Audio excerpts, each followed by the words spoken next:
Alright guys, time to go back again today. Haven't enjoyed your day so far. Today is Christmas Eve, 2020 is almost over, and with 2021, that is going to bring Formal and Dashy to Texas, to the Hex quarters, to be able to scrim pretty much in person with the rest of the Optic Chicago guys. Scump talked to quite some length yesterday on the Optic Chicago podcast. The fact that, look, their practice has not been in the best state these last couple of weeks. The fact that, well, the online issues have been very frustrating. Most of the teams they're playing against are all based in Texas pretty much, and that has significantly affected their practice quality, and that's really has some questions as to what implications this could potentially have in terms of the long run. The fact that when they do arrive in early January, how long is it actually going to be till the league begins? Is it going to have significantly affected their practice quality and how competitive they are with some of the other top teams in the league? Intrigued to hear your thoughts in the comment section below. Like if you guys enjoyed the video, subscribe if you are new. As always, I'd greatly appreciate it. It really helps out the channel. Thank you very much indeed for doing that. First of all, to mention this from the New York Subliners. This came out from DiamondCon. We looked at this clip a while ago now on the 16th of December. This pretty nasty 1v3, I believe from the scouting series or thereabouts. Yesterday, Subliners confirms that 1v3 Sniper Clutch sent us welcome the first signing of our Subliners Academy team, that being DiamondCon. So,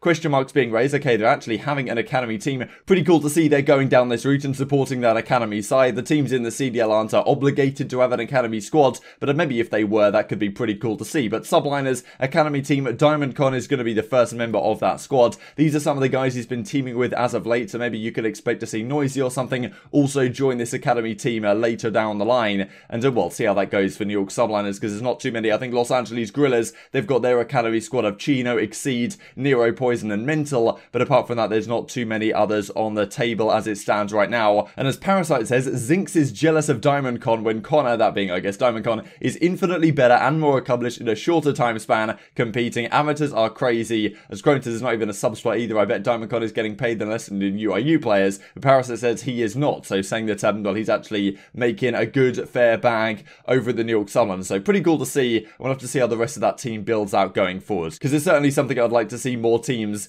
delve into. And as Zinx then says, responding to Hacky's tweet, I believe I was done dirty by Diamond in the past. That's why I am upset he got picked up, not because of his skill. Congrats to him on the pickup. So yeah, another day, another bit of amateur drama. It simply does not go away. So, wanted to talk about this then that came out in July, really, that people were talking about the online Call of Duty situation playing from the West Coast. And we've talked to quite some length really about how Formal was staying over there, didn't look like he was going to be moving elsewhere, didn't really look like he wanted to by any means. But nowadays, the CDL for 2021 is actually going to enforce at some point through the season. Hex doesn't exactly seem it's so clear when, but they are going to be enforced at some point to be all playing from the same facility at the same time. The idea would be that you play a home series, you play a major tournament, all 4 players on the squad and the coaching staff or whatever are in the same facility. You're still playing online with the other teams in their own facilities, but the idea is that maybe you get some CDL referees in and all the 4 players are playing in the same situation and the coaching staff are there and all that kind of stuff, and they're playing right next to each other. They're just playing online. So they're playing like on LAN with each other, but then online to the other teams, which I think is an acceptable middle ground until we're actually able to go back on LAN, and hopefully that happens in the latter half of this season. So given that is mandated by the CDL, Formal and Dashy therefore have to come to Texas with the rest of the guys to be able to compete in this manner, and most of the other players have already done that. I mean, Illy is still in Canada and stuff like this, but I imagine he'll be coming down for the new season and stuff like that as well. But certainly it was a big discussion throughout Modern Warfare, the fact that everything went online. Optic Gaming Los Angeles, for example, were all based on the West Coast, and they had some major issues with the server locations. The fact that most of the good servers were pretty much in Texas, or at least they benefited the Texas teams more than the West Coast teams, because I think there was like a West Coast host, but if you're a Texas team based in Texas, as pretty much all the pro players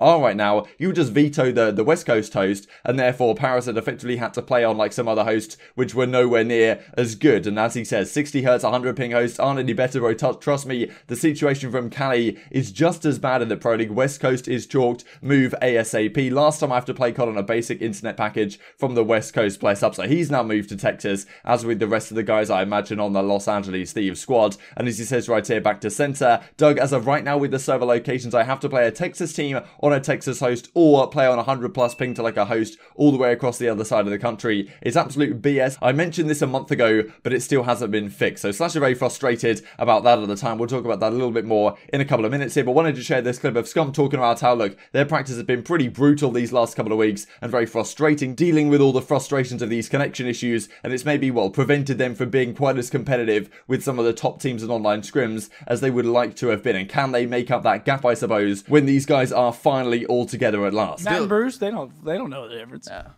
No. They're moving here. I mean, are you excited to? Thank God. Holy shit. What you think? Is it that big of a difference? Yes. Like formal now? Yes. Yeah. What Yes. the Connection or what?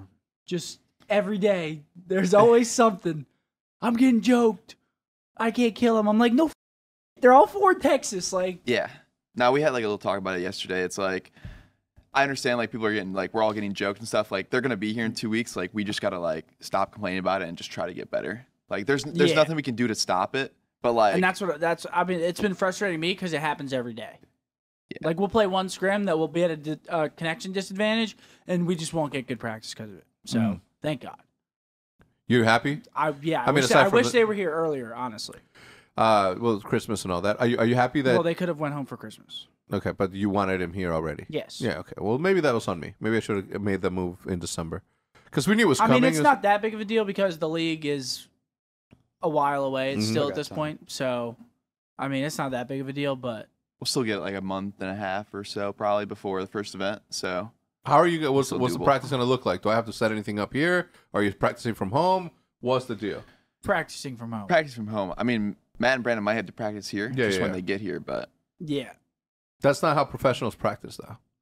At some just so you know, at some point or another, you guys are going to have to practice out of a facility. That's just league rules. So just mentally prepare yourselves for that, because it's like half and half, like during the week or something like that. Either way, like I'd be against it. What do you mean? Teams will play out of their facilities and practice out of their facilities. When? I don't know, just like mid-2021. What's it matter? Just do it. It's your job. You get paid for it handsomely, might I add. You got a streaming setup?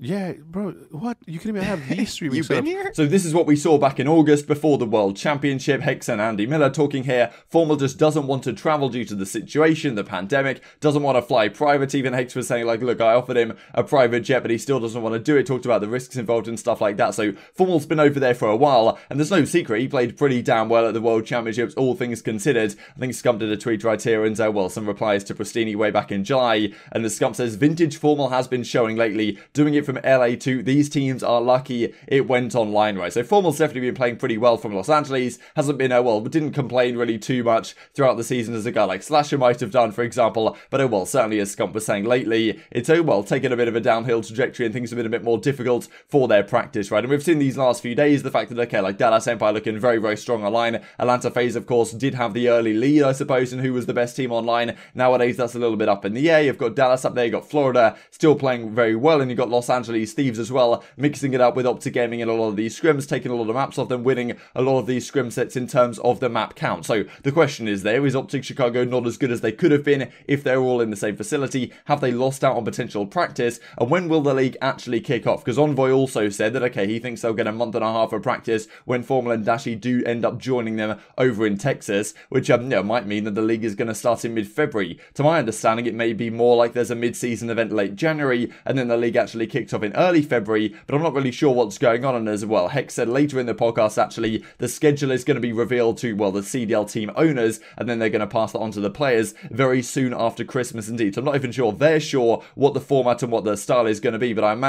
would imagine it would be earlier than mid-February, which may mean for the Optic guys, they only get really 2, 3, 4 weeks maybe of practice in the same location, which of course is much better than having no practice at all in the same location, but may have held them back somewhat compared to what the other teams are capable of. And I just wanted to show you this because I thought it was pretty interesting. This is over at GG Breaking Point, the Stats Hub, and this is the entire season for Optic Gaming Los Angeles. So Slash with a 1.07, Kenny with a 0.94, even in hardpoint, not much better in domination, pretty much flat even in the search and destroy. But Slasher and Kenny moved out to Texas for the World Championship, and if we filter here by CDL champs, you'll see that when you hit apply, these KDs change dramatically. Kenny had a 1.12 at champs, 1.14 before for Slasher. So these guys weren't playing on LAN or anything, but they were just in a much more favorable online environment, as Dashy and Formal will now begin moving to Texas in early January, as was discussed. As you can see right here, Slasher 1.29 in domination, Kenny 1.24, Search and Destroy Kenny at a 1.8, Slasher with a 1.16. So yeah, I mean, these guys, honestly, like, if you watch the World Championship, you would have noticed a stark difference between what OGLA were doing when playing the majority of the season from Los Angeles. Then they moved to Texas for the World Championship, and things dramatically changed up for them. So I'm intrigued to hear your thoughts on this down in the comment section below. Do you think Hake should have enforced this a little bit earlier, making sure Formal and the guys were there? Are you pretty happy that he's finally in this vicinity and we get to see, like, maybe a proper competitive situation with LANs back later in the season? That would be the ideal situation, but it certainly hasn't been doing good things for their practice as of late. Just to finish off the video with a couple of funny miscellaneous things, this came out from the TechRed Academy. Nobody pros when they get killed by anything that isn't a Krig or an AK-74. I'll play this video on screen for you guys right at the end of the video,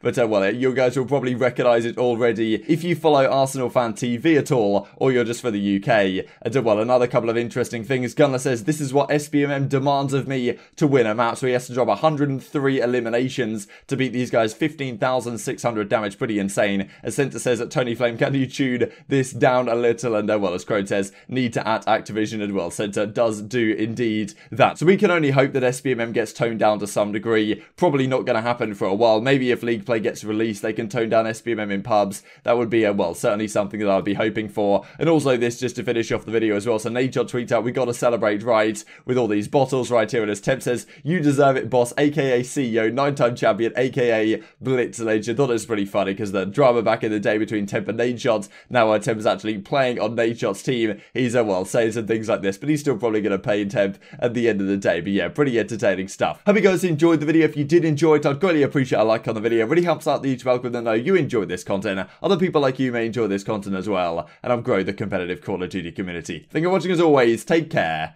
and I will see you next time. It's time to go!